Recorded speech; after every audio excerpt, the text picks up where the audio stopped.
Fala galera, tudo bem? A quarta-feira teve muita coisa acontecendo pelo planeta, né? Eu cheguei a gravar o vídeo sobre o fim da invencibilidade do Milan, a derrota para a Juventus, o que pode mexer no campeonato italiano, e o campeonato francês também merece um destaque aqui, ou até dois destaques. Então eu vou tentar colar dois assuntos aqui nesse vídeo para a gente abordar um pouco do que está acontecendo também na França, já que tem transformações em andamento, uma tem a ver com recuperação de jogador, a outra tem a ver com início de trabalho, e aí acho até, e a gente pode começar por aí, inclusive, aliás, se inscreva aqui no canal, clica aqui embaixo, ativa o sininho da notificação, deixa a inscrição e curte o vídeo, enfim, deixa comentário, pacote completo. Vamos lá, começando pelo PSG. O PSG teve a estreia do Pochettino, eu cheguei a gravar vídeo já falando um pouco sobre o Pochettino no dia da demissão do Tuchel, né? Foi lá no Natal. Então, quando o Tuchel foi demitido, embora o PSG tenha demorado para oficializar a demissão dele, a saída dele, já era muito forte o rumor do Pochettino. Então, na época eu falei um pouco sobre a questão de que ele era um provável sucessor e de que seria uma aposta bastante interessante. É claro que a partir daí eu nem gravei o vídeo sobre o anúncio oficial dele, mas a expectativa é muito mais em relação ao que vai ser o trabalho, que vai ser dentro de campo. E acho que o primeiro jogo nem permite tanto que a gente queira abordar, primeiro, né, é muito precoce. Mas segundo, também um jogo sem o Neymar no time titular, obviamente já impacta muito em qualquer tentativa de detectar as ideias, as propostas, os ajustes, porque o Neymar é parte fundamental de qualquer mecanismo que o Pochettino tente desenvolver dentro do PSG. Então sim, a gente pode falar sobre alguns aspectos, pode falar sobre um time com Dagba e Bakker com liberdade como laterais ocupando os corredores, com Di Maria e Mbappé como os dois pontas, com o Moisiquim no comando do ataque, mas tudo isso é muito precoce, porque qual vai ser o encaixe, como o Neymar vai jogar, qual vai ser a função e de que forma o Pochettino pretende extrair mais do Neymar dentro do PSG. Ao longo dos anos de Tuchel, de Unai Emery também, a gente foi falando sobre as modificações do PSG taticamente, diferentes formas de tentar encaixar também o Neymar dentro da equipe.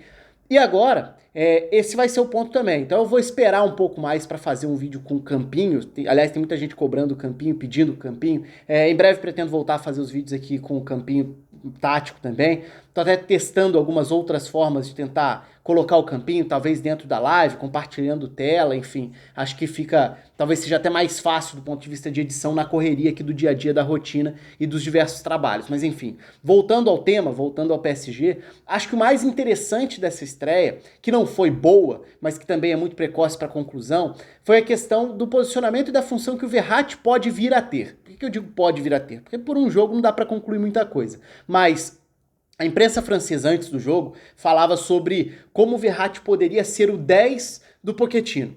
Eu não acho que tenha sido exatamente um 10, mas sim, ele foi o jogador mais adiantado do trio de meio-campistas com liberdade, com mais liberdade, não tão relacionado à saída de bola, a jogar mais recuado, iniciar mais atrás. Então, dá até pra gente escalar de diversas formas na hora de tentar transformar isso num posicionamento. O Verratti à frente de Ander Herrera e de Gueye, pode ser. Gueye um pouco à esquerda, Ander Herrera à direita, o Verratti à frente, pode ser. Se a gente for olhar para o posicionamento médio dentro dos 90 minutos, a gente vai ver o Verratti um pouco avançado, mas à esquerda. Porque, na prática, o Ander Herrera foi o jogador que ficou mais na saída de bola. Ele se projetou em alguns momentos. O Verratti também participava recuado em alguns momentos, uma espécie de um trio de meio-campistas. Mas dos três, certamente era quem tinha maior liberdade para encostar no trio de atacantes, digamos assim.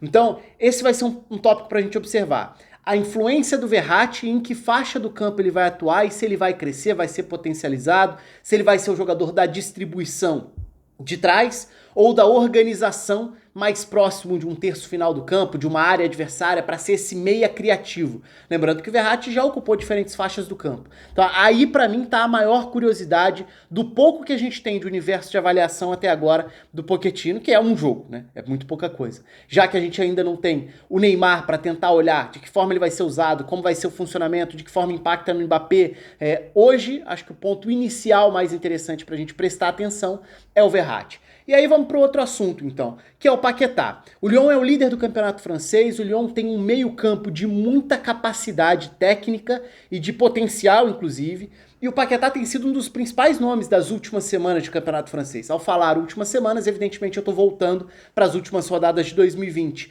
mas o Paquetá começa 2021 com uma bela atuação também diante do Lens.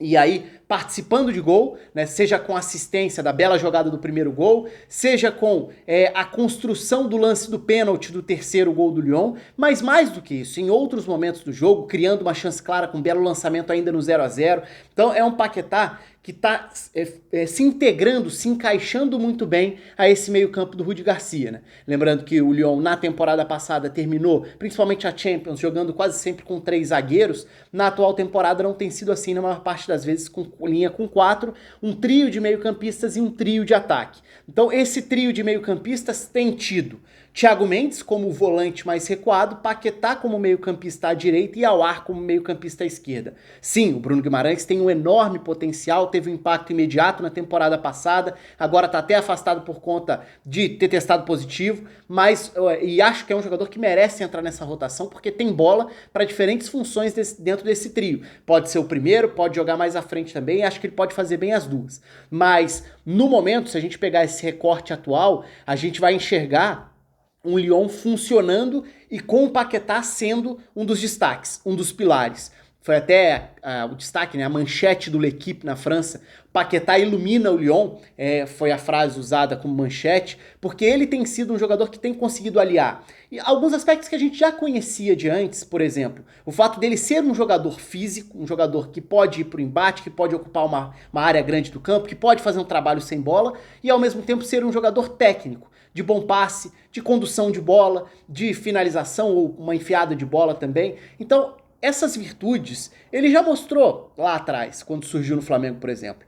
Só que no Milan, apesar dele ter começado bem, depois ele não se recuperou e não por acaso saiu de lá. Eu gravei vídeo sobre isso, vou até deixar aqui em cima, porque é um vídeo em que eu falo mais sobre a questão do Paquetá no Milan, os diferentes momentos, o fato de não ser ainda, de ser muito cedo para desistir do jogador, que é um hábito que a gente tem de não foi bem, não presta. Então, quem achou que era bom no início estava errado porque ele não presta. Não é por aí. Ele pode se encaixar em alguns contextos, pode não se encaixar em outros, pode dar certo, pode começar bem e mal, pode começar mal e bem, e tem muita carreira pela frente ainda.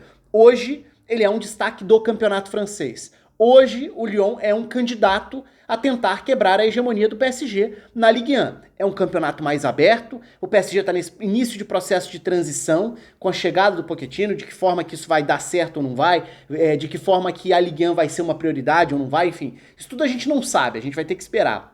Hoje, o Lyon tem tido bola, qualidade e até opções, porque eu falei do Bruno Guimarães, mas se a gente for lembrar, o Caquerê na temporada passada terminou muito bem também. Então assim, e eu tô falando só desse trio de meio-campistas, né, pra nem ir para outros setores. Mas hoje o Paquetá tá em alta. Hoje o Paquetá é um destaque da Ligue 1, o que significa também que a gente precisa prestar atenção não só no desenvolvimento e na recuperação dele, do ponto de vista de desempenho na Ligue 1, mas também para algumas respostas imediatas que costumam vir em épocas de convocações. Porque aí o cara é convocado, isso vale para Paquetá, vale para outros jogadores também, e fica uma imagem de outro momento, e aí cria uma rejeição, como se fosse uma viagem completa, lembrar do jogador. Não é o momento agora de convocação, não tem nenhuma convocação acontecendo agora, a gente está no início do ano, mas o nível do Paquetá é o resgate de um jogador que em outros momentos mostrou potencial para ser um ótimo meio-campista. Vamos observar para ver se ele vai manter isso com regularidade por mais tempo. Conta aí com os comentários de vocês, com a inscrição aqui no canal, com a curtida no vídeo, outros temas aí, sugestões aí embaixo também. Um abraço, até a próxima.